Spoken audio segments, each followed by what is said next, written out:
If you're a white person, we need to start getting even louder on behalf of our friends and family who are minorities.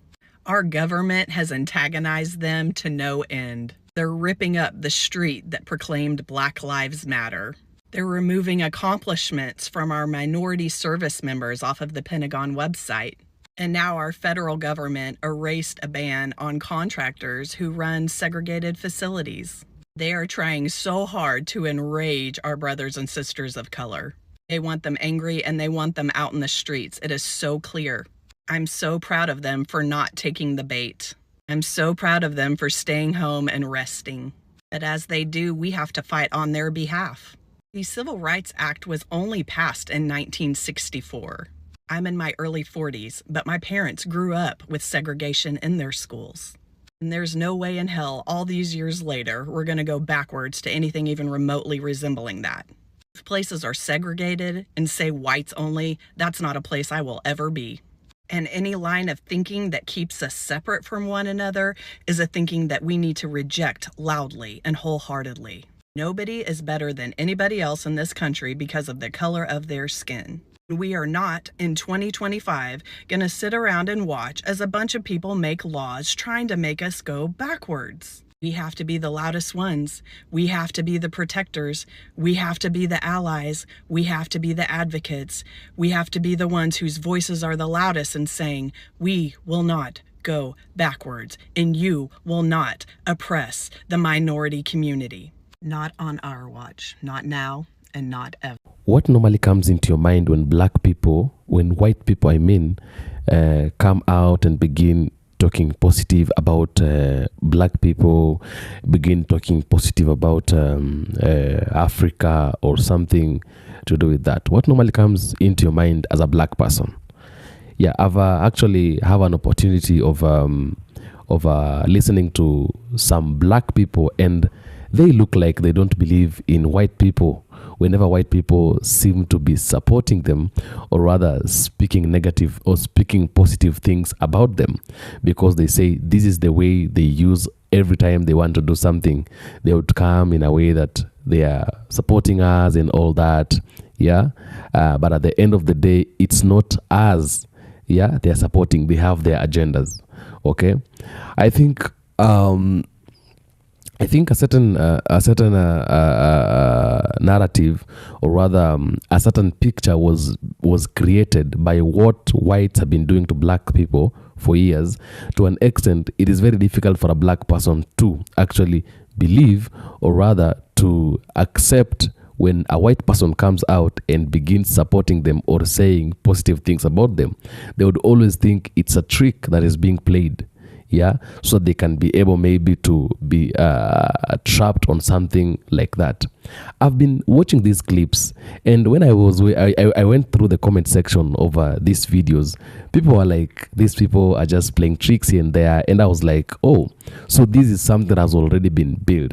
But I want to hear your sentiments. I want to hear your comments. What do you think, or what comes in your mind? What normally comes into your mind when black people come out and say they are supporting, when white people come out and begin speaking in a manner that, or in a way that when you listen to them, it's like they are supporting black people in one way or the other. What do you have to say, or what do you think? Yeah, I've seen them supporting, talking positive about black people, and that they were lied to and things like those ones. They are fighting for black people. They are getting angry whenever black people are being discriminated. And I was like, oh, okay, so this is it. Yeah. And I was like, if it's just humanity, or maybe they're just humans, they feel like we are all humans. They want to talk about us, they want to support us, they want to talk about us in a positive way. Yeah, it's okay. But me, I don't think, if I don't know what to say right now. But you tell me what you think in the comment section as we are watching these clips that I want to play for you. Then I'll come back and give my sentiments and give my commentary later on. Black people get abortion. Yes. So I look Okay, at that. why is that, white lady? White lady, why do more black people get abortion? Because abortions are based on what? Lack of access to resources. Because abortions disproportionately happen to impoverished people. Why are black people more impoverished than white people? Because of white supremacy. So thank you for pointing out that people that have been forced into poverty through systemic racism of the last 200 years are forced to abort their baby more because of the lack of resources to be able to raise a baby. And then you, as a white lady, use that as your talking point to take the health care away from those same women that are suffering in those same impoverished neighborhoods because you don't want to acknowledge the white supremacy behind it all. Go ahead.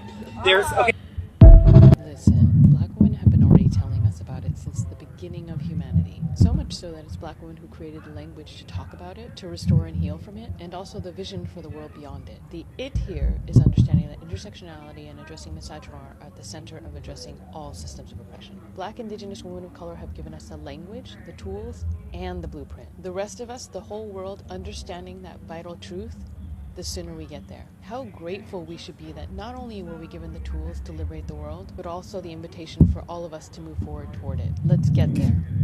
They're saying that minorities will want to get even with white people once white people become a racial minority here in the United States. Here's the thing that white people don't understand. All non-white people want is to be left alone. So as the white population starts to go down and other populations start to rise, again, non-white communities want to be left alone. It's not about retribution. It's not about vengeance. All of that would have happened a long time ago. It's about leave me alone and let me live my life.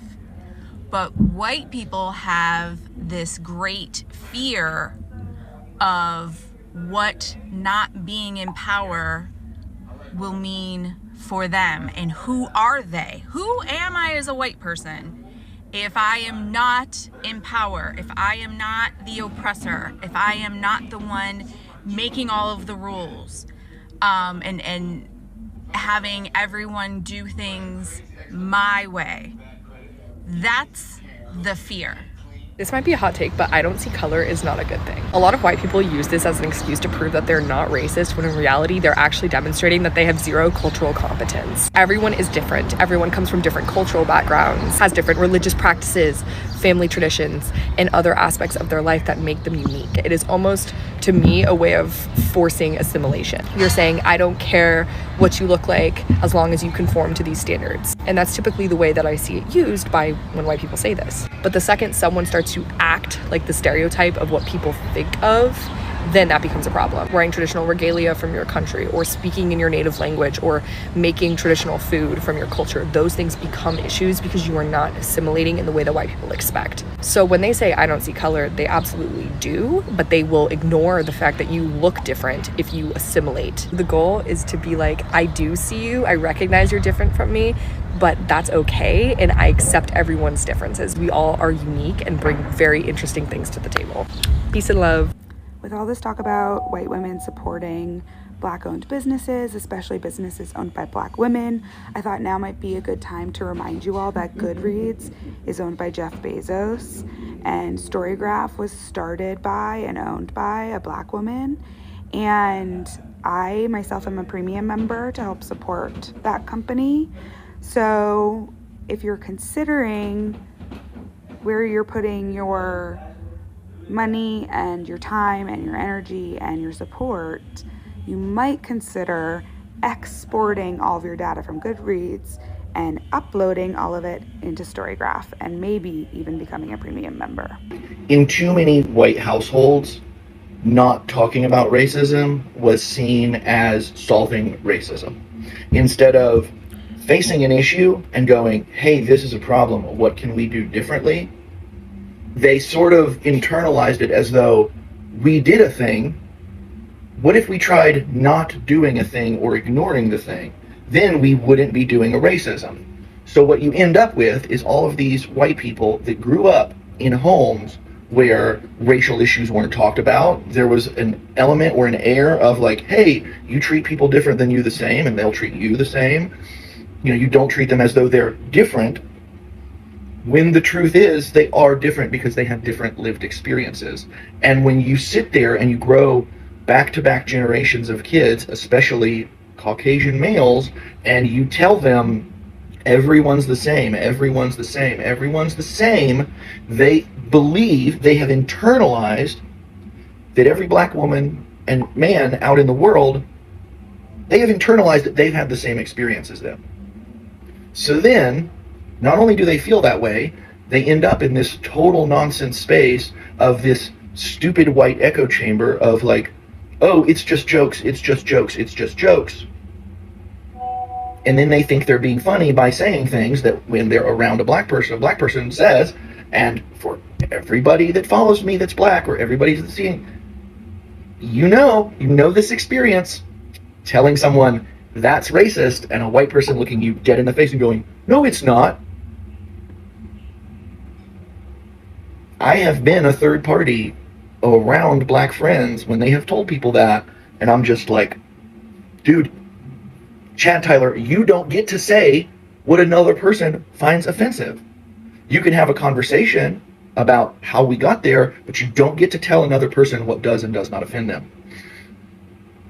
And too many absent fathers and over-energetic boy moms thinking their little Angel, their little Tyler, their little Chads and their little Judsons and Jacksons are perfect little specimens of humanity, while their kids are taken, they're 25 and they're doing nothing but listening to Joe Rogan, and they're just asking questions, and Theo Vaughn and Andrew Schultz is their favorite comedian, and they all have their stupid little mullets and their mustaches, and they think doing racisms is totally funny because they were told if you just treat everyone the same and pretend it doesn't exist, it makes racism go away. Right, welcome back. I want to tell you the reason as to why it has been difficult for white people and black people to be in agreement for the years. Yeah, I think the problem was made with white people, because the fact that black people cannot accept the fact that white people are supporting them positively or something like that, it is because of something that was built or something that was created by white people. Why am I saying that? It's because for years, black people have gone through some difficult things. They've gone through shit. They've gone through difficult times under the hands of white people, discrimination, being resisted, racial, what do we call it? We call it the segregation and all that. They've been segregated. They've been placed aside. Yeah, many things were happening to black people. Nobody was talking about it. Talk about them being unalived and all that. We've seen even the police officers trying to brutal these people and making them go through tough times.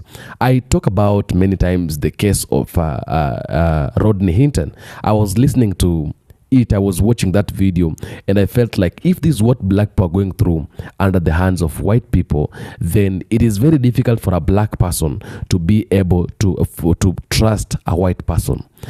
Everything that has happened to black people right now, many things, it's because of the result of white people actually associating themselves with black people. Even in Africa, talk about the colonization. White people made Africans suffer. They made Africans go through difficult times. Africans suffered through the hands of white people.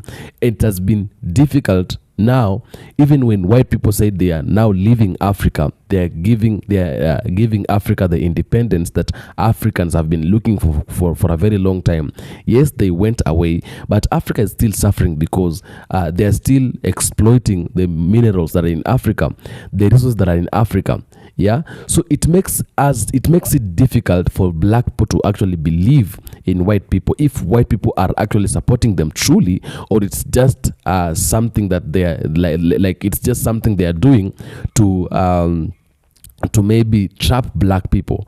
Yeah, and I think if again there are white people who are genuinely supporting black people, it's because they've sat down, they have looked around on what is happening right now, especially in their countries, and they feel like, what we are doing is not right, or rather we've been lied to for quite some time. Now we know the history, we know who black people are. What we were told about black people is not what really is to the black people, and therefore what we are doing is wrong. We need to take a step of change. We need to turn around and begin supporting these people. We need to actually turn around and try to do something else that is better than what we are doing right now.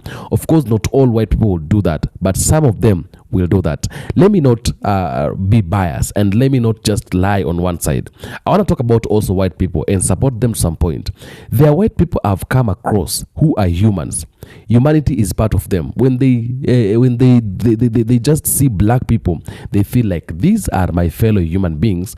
These are a human. This person who is a black person is a human being like myself, and therefore what I'm supposed to do is to treat them the same way I would love to be treated. And therefore, whenever they feel like whatever is being done to this black person is not right, they feel like, you know what, I need to make a change. I need to actually turn around, and I need to get myself out of this treatment that is being expressed to a black person, because he has humanity in him.